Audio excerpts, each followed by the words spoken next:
Honestly, what kind of sado are you? How can you still vote for the Conservative Party considering the situation that we're in right now?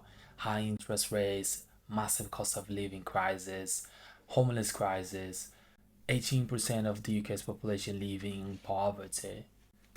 What are you doing about it? Nothing at all. How can you do that? How can you still go on and cast your vote for them? It's mind blowing, literally. I don't get it. You've got to do something to change that.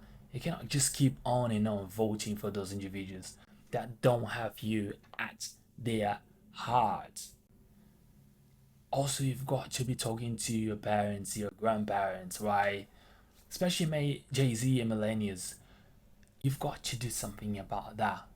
You've got to fight back, right? You cannot allow them to take everything away from you without you putting a proper fight. It's time to shake things up and then get out of your comfort zone and speak up about it. Policies, there is no policies of millennials and Jay Z at all. It's mind blowing that you would still go on and vote for them, right? And something really interesting, I had a conversation with a colleague of mine yesterday, in fact, and we were talking about what's the alternative, who are you gonna vote for, and then he asked me if I would vote for Keir Starmer. And I was brutally honest. I said, listen, I don't trust Keir Starmer, right?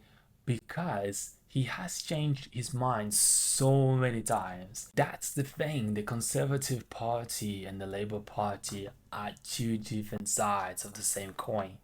How can you vote for them? They are not going to improve anything in terms of giving you better prospects and better job opportunities, a better life here in the UK.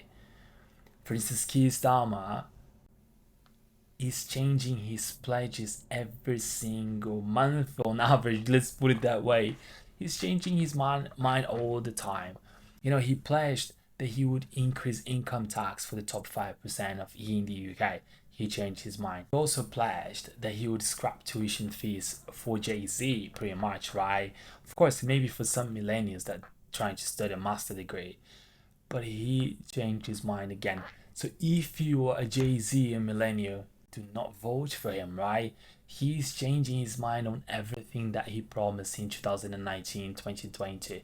He only wanted to be the leader of the Labour Party, and this is the reason why now he's changing his mind on everything because he's already there. He already knows that it's likely that he will be elected on this upcoming general election. He also pledged that he would nationalize the Royal Mail, the NHS, and many other companies that are owned by foreign investors right now, like American investors, essentially. Because this current government, the Conservatives, has sold off everything to American investors, let's put it in simple terms.